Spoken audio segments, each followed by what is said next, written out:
What's up, Build It Kingdom? We got a package, some stuff. I said last week that I wasn't going to use the gauges and stuff that I showed you, so the new gauge cluster came in. So these are better than Sharpies. They're the Milwaukee brand, and they're not super expensive. I got those at Home Depot. I threw them in the box to carry them in here. But first off, we got a little toggle switch for the ignition. Those are the Zeus buttons for the dash. Here's a little push button for the starter. But here's really what we're talking about. This is a quick car gauge cluster. As you can see, oil pressure, water temp, and warning lights all in one nice little package. It's like $153, I think, and everything's right here already on the back of it for you. Your sensors, your lights, all of it. Makes it super, super simple to put gauges in your car. So we are going to continue moving forward with the dash. I'm going to climb under there and shoot some spray paint up onto those tabs so I can drill the holes for the Zeus buttons, and then work on the front section of dash and figuring out what kind of material we got to remove to get that gauge cluster mounted in that panel and fill everything in. A little bit of metal work. But then tomorrow we are actually headed down to Schumaker Motorsports.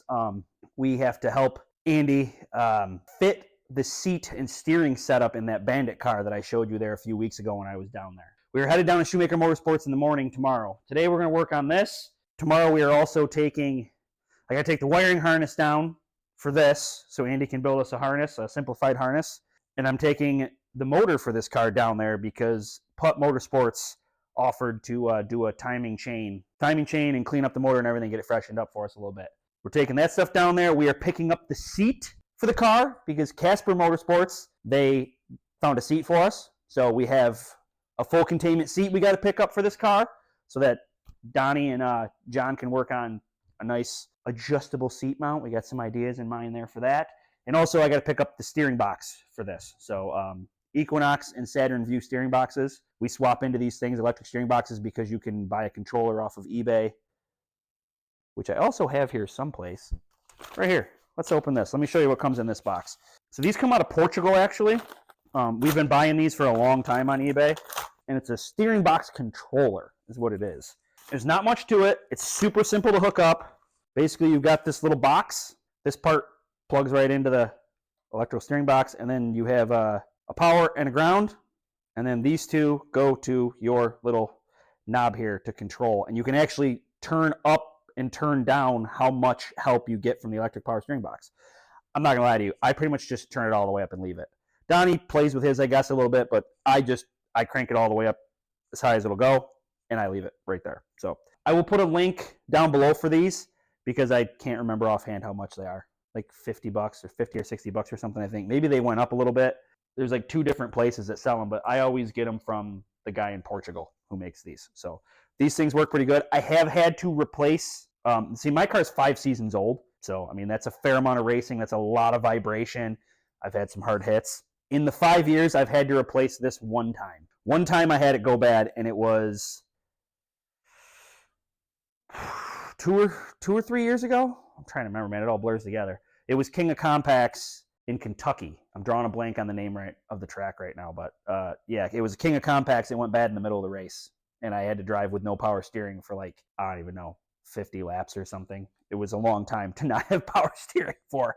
But hey, these are worth it. Like I said, you got to have a Saturn Vue steering box, any year Vue, and I'm drawing a blank on what year Equinox is. But when I get the steering box, I will show you. I'll put the link for this, eBay link for this on there, so you can get that. If I can find the eBay link for this, I'll do the same thing, because you can buy these on eBay too. You can go right to Quick Car and get them. You can get them from Summit. You can probably get them from Jags and Speedway and all those places too. I bought it off eBay.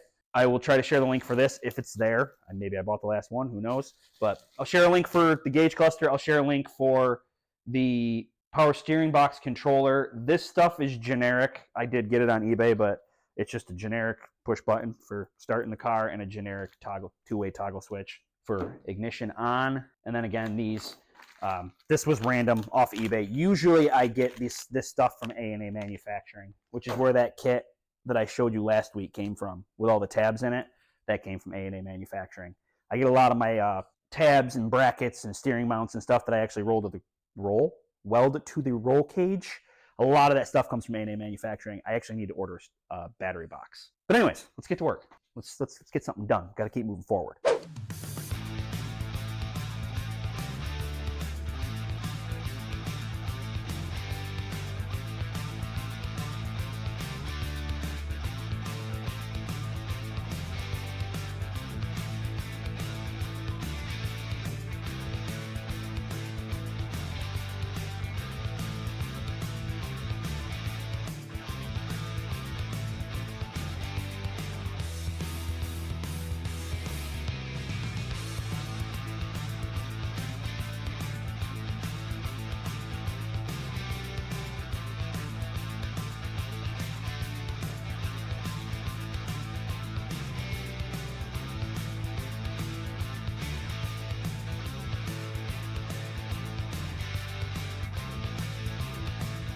All right, as you just saw in that time lapse, I was fabricating and cutting and trimming and getting this side of the dash built. Got a piece of tin in there. I think that's 18 gauge, if I remember correctly. Piece I had over here from the working on Nightwing on the Batmobile. So cut a piece of that, filled this side in, filled in a little triangle on the top there.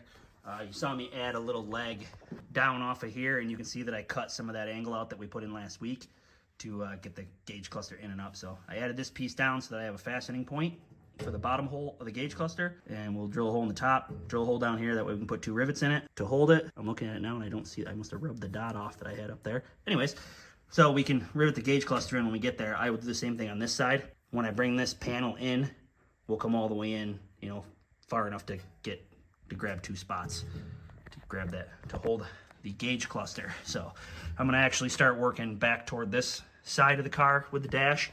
In the middle, I'm just gonna leave it open. We're gonna come into about here, and we'll fill in this section, and then we'll just leave an opening where the steering stuff's gonna be, and then we'll fill in a panel over to that side so that we can do the battery master kill switch and the ignition. And then in this panel over here, we will do the push button for the starter and the dial for the power steering controller. Let's finish up that side of the dash.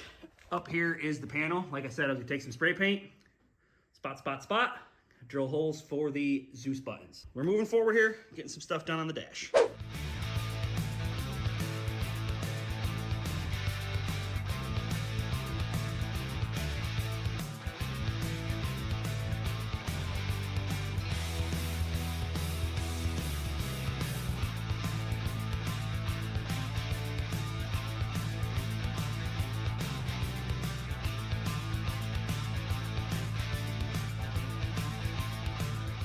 On the time lapse, you watched me weld in all those pieces, and then I primed it and put some white on it just to keep it from rusting. And I went ahead and primed most of the cage up to keep it from rusting, because we do have to transport the car down to Don's.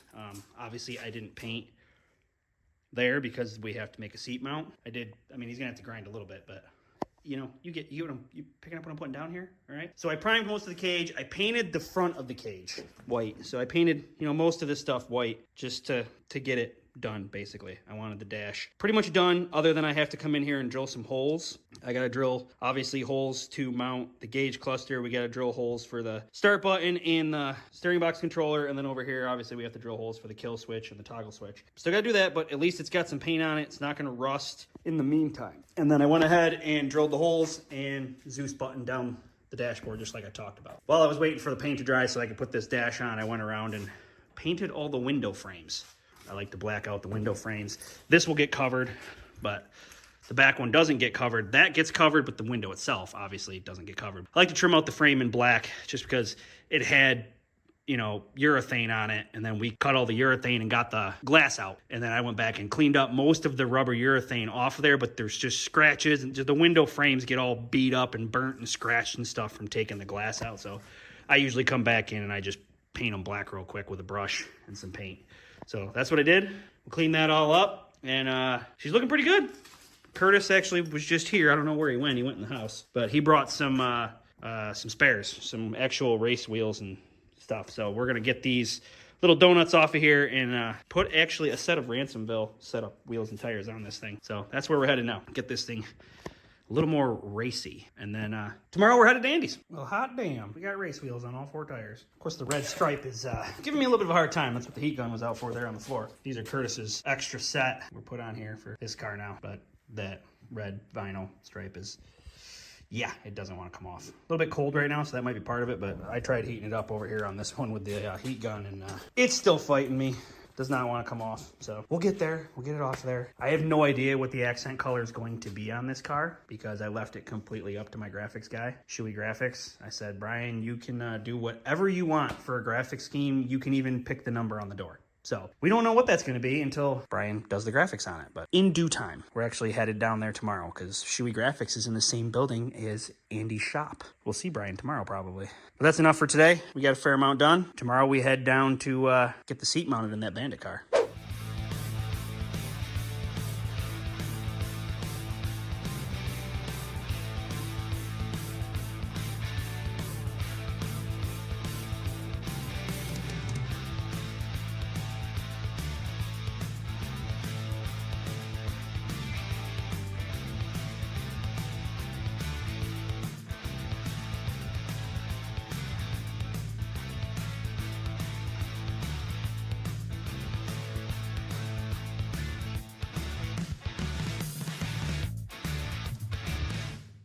We jumped ahead. You watched the time lapse of me welding the cage all up, and Addy was here. We got her all fitted in the seat.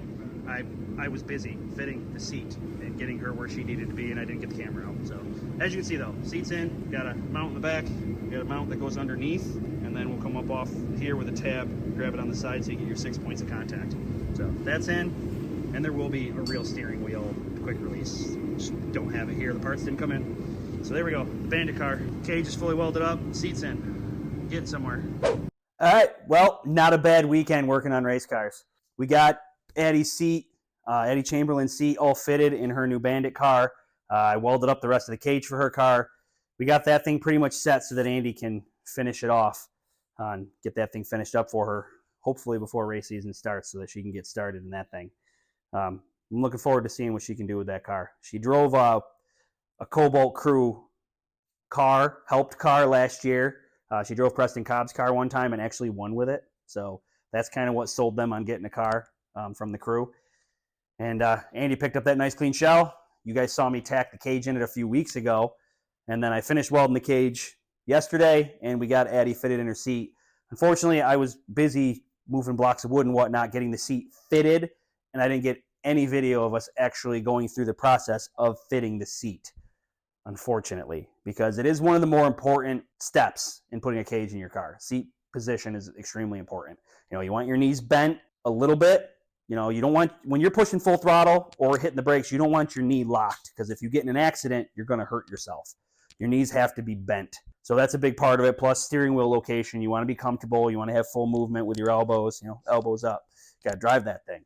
So we got her all set up with that. And, I dropped the motor for this car off so that Putt Motorsports can take care of that. I dropped off the factory harness for that motor so Andy can simplify it for us for promo.